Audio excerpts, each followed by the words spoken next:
on how to control space, both in the air and on the ground. And these two are both masters of their craft. Absolutely. I mean, Orcane, the character infamous for ignoring end lag or startup lag in some situations, just phenomenal in just keeping control of that ground. On the flip side, you get off of that ground against Elliana, you may as well kiss your stock goodbye, because that snake is just gonna fly after you and strike you like a viper. Like, you could think that you're safe somewhere, and Sparx will have you second guessing every moment that you're on screen. Absolutely, and now the question is, where are they going to be safe at as we get into these stage bans? Tower of Heaven and Forest Floor gone, Gates of Aether gone, and looks like we are going to be going to Merchant Port. Plenty of room to move around. Small platforms for easy punishes if you get your opponent teching on them. So definitely both these players, plenty to capitalize on here. You know, in most situations, I would say that this is an overwhelming amount of space to start a game. But with these two characters, it's maybe just right, because look at this. Even from the opposite side of the stage, Sparx on the kill, immediately trying to get this away from Xaro. Yep. Forced out of the mech for a brief moment there, but fortunately able to find some safe ground. And Sparx, once he's gotten Xaro into the air, has just been doing a phenomenal job just keeping that damage coming. Oh, we got the mine on Xaro now, so this is going to be a risky situation. Doesn't even need the missile to finish it off, just purely going into the blast zone there. Although Sparx cannot rest easily with this lead, because just as easily as he managed to secure it, Xaro can very well just bring this back to an even game. So we gotta just completely overwhelm this Orcane. Yeah, I mean, Xaro is definitely one of those names that you have to overwhelm, because they have made an absolute name for themselves in the Wi-Fi era. And Orcane is one of those characters who control space in such a unique way, because they can afford to kind of overextend. But you gotta make sure you can come back to stage if you're gonna making risky plays like that. Yeah, I mean, just the amount of aggression that Elliana can put out off stage and still be able to make it back safely, phenomenal.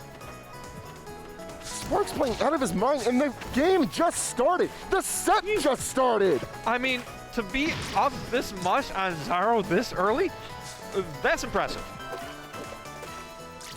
Just world-class play coming out from Sparx, but Xaro here to answer.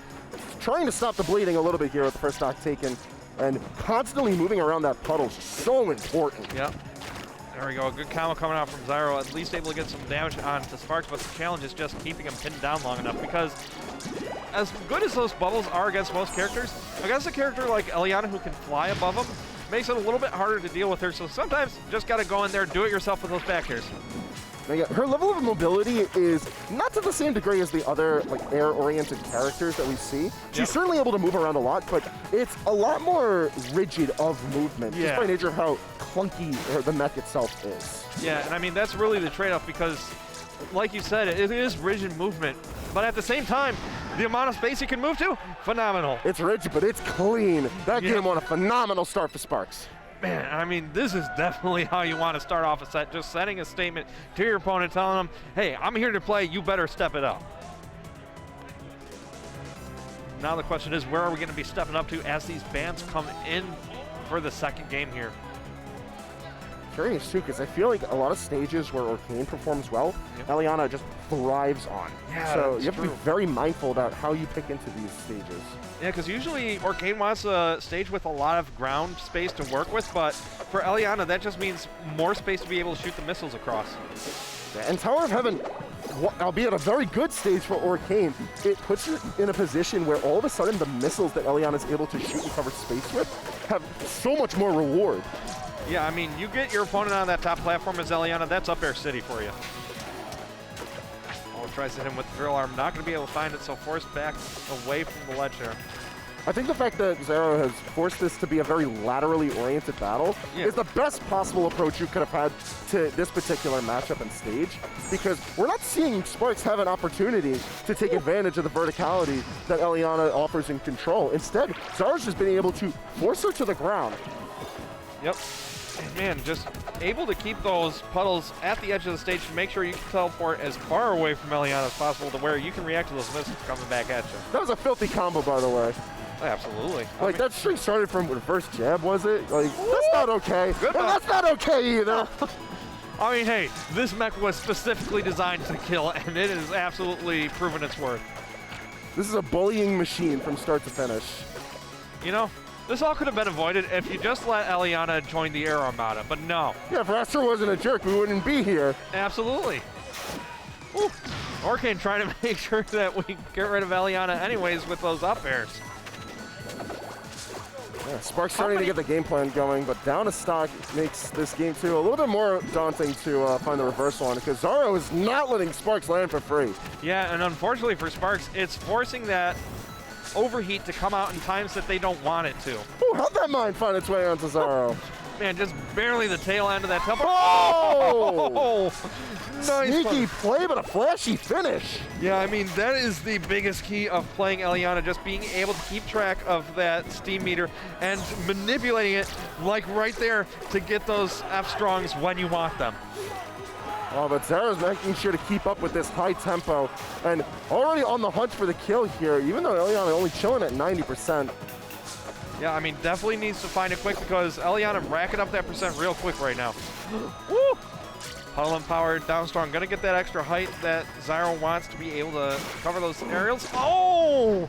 And speaking of empowered strongs, that F-strong gonna be able to reach just far enough to prevent Elliana's from coming out and give the game to Xaro there. That last hit situation really did come down to which was the faster move. Yep. And like I said before, Orcane ignores all startup lag and all ending lag. Oh, wait, what? What happened there? No frozen gates for you. Oh, boo. Gotta unlock it through milestones. Wait, is it free? I've been told it's free. Oh, let's go. That's one of the best memes to come out of that trailer. Easily. Either way, Game 3 brings us the gates, and I don't know how I feel about this as a pick here.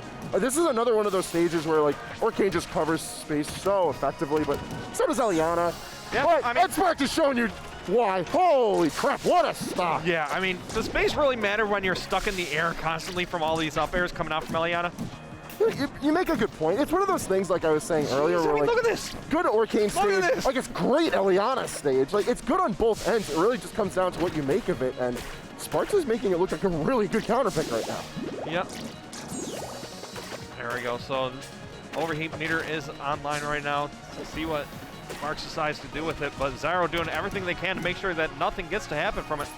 Oh, tries to get the up tilt chain to reach, but Xaro just able to avoid it and now has stage control. I think Xaro's just been doing such a good job of making sure that his movement stays pristine. Because not only is he staying competitive from stock to stock, but making sure that he doesn't fall into too many of the trappings that Sparx is trying to put out between the steam clouds, the mine, and from where we saw there with the up tilt. Yep, because right now Xaro definitely taking that into account and being able to rack a lot of damage, but that damage doesn't matter if you create one opening for Sparx to get that F strong, or up strong I should say, and just take you off the top.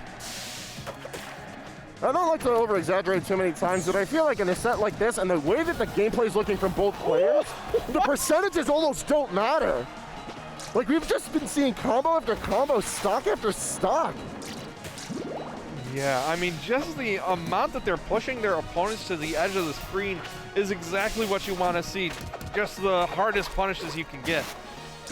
Oh, whiff parry there, gonna be curtains, in fact, for Sparx, and down to the last stock.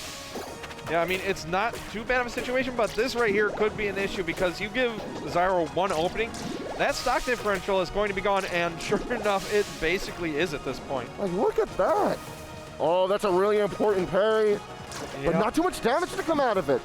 Yeah. Maybe missing a key opportunity there to make this game his own. Yep. Oh, nice. Deciding to curve that missile up to make sure that Xaro doesn't get an opportunity to parry it. There we go. Got the overheat up and waits for that strong and gets the kill off the top. That was a great catch from Sparx. Really risky gambit too, but it paid off dividends. We got the 2-1 count because of it.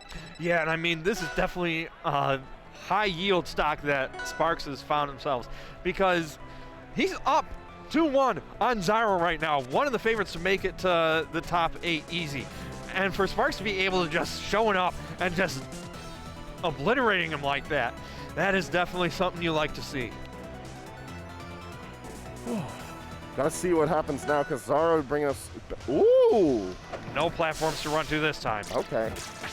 That's a really good choice, although I think this is, once again, another situation where the stage just sort of falls to favor both ends, because even though Orcane makes this entire base plat like his own, that's a lot of airspace for Elliana to take you into, and you have no way out but down. Yeah, and I mean, there's nowhere to hide from the missiles either, so it is definitely a big risk, big reward kind of stage. Oh, getting the combo off of the mine, but not enough to kill Xaro, and he is still living here. Absolute masterful control of Elliana's tools from start to finish. That stock looking fantastic, and at no point was Xaro out of his grasp.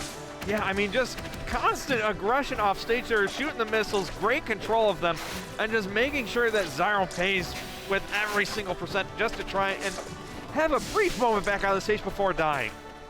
Like, you find yourself in these situations where you're in a matchup where your stages work just as well as your opponent's stages. Yep. So it comes down to who plays that space better. And right now, Sparx is demanding respect with how well he's able to control this space. Ooh, great call. So is Xaro. Yep, great call on that air dodge up high. Gonna be able to reward Xaro with the stock, but right now, good call, just teleporting out of there. And that's one of the most frustrating things about fighting Orcane. It's like, you could try and chase him out as long as you want, but if there is a single hole in your combo, he's gone. You gotta do what you can to try and survive in a set like this, and Xaro is doing his damnedest. Like, these stocks are lasting a decent amount of time, but one thing I feel like Xaro needs to start doing is putting down more damage, because we're seeing these little bits and pieces where Xaro gets in, gets a couple of hits, and then is forced to dip. Yeah. And I mean, that's really crucial against a character as mobile as Elliana, because, I mean, she's been hard for Xaro to pin down. Oh, nice use of the brief parry invincibility there. Get off of mine on Xaro. That's going to be huge. Because, is that the catch? No, not enough steam built up. No, just needed a brief moment longer. But the problem is, against Orcane, you give him that brief moment and your window's gone. This is not a lost opportunity for Xaro. That's a lot of damage built up. Xaro taking full advantage of the fact that he's up a stock, but that stock is well and gone. Yep, and just like that, Sparx has another opening to try and even things up here, but the challenge is getting back down to this ground, because like you were saying earlier, Orcane is great at just controlling the ground. Oh, nice movement of the steam, but that's barely not going to kill Sparx here. Oh, really good catch, but still, it's not enough.